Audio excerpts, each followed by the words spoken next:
អាឡូសុខសប្បាយតាចង់ប៉ឹងអីគេ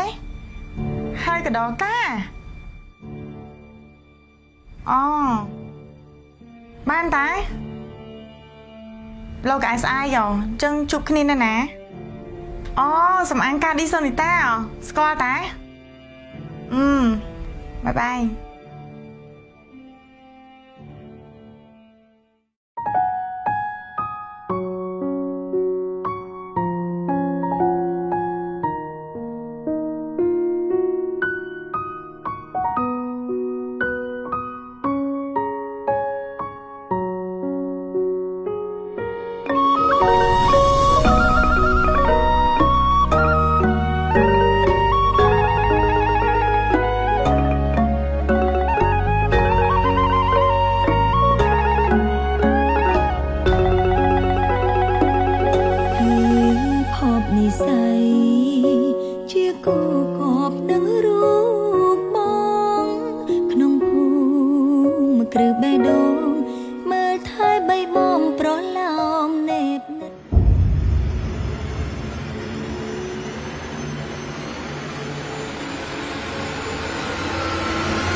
ពុនប្តីជាគូជីវិតគឺកាន់ដៃគ្នាមិនលែងលើផ្លូវដ៏សែនបែនឧបសគ្គរៀងមិនបងគ្នាអាពីពីរឹងមាំធំជាងមេឃយើងមើលថែគ្នាដល់ចាំងចូលភ័ក្រមេអង្គុលពិត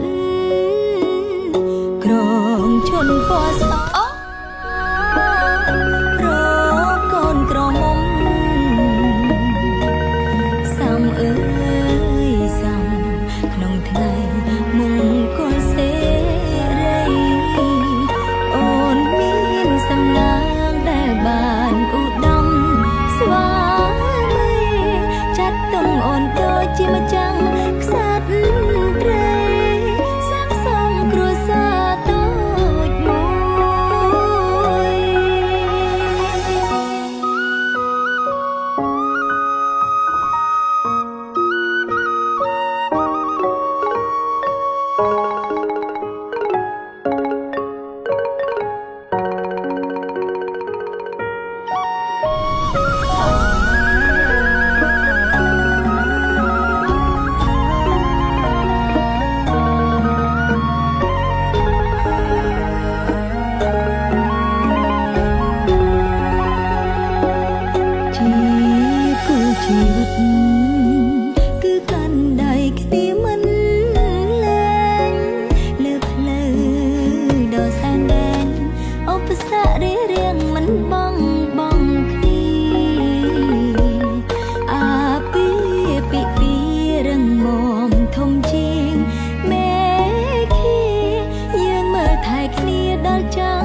ញ៉ាំកាហ្វេអត់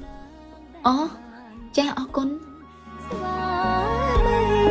ចាត់ទុំអូនតូចជាម្ចាំងខ្សាត់ព្រៃសាងសង់គ្រួសារតូចមួយ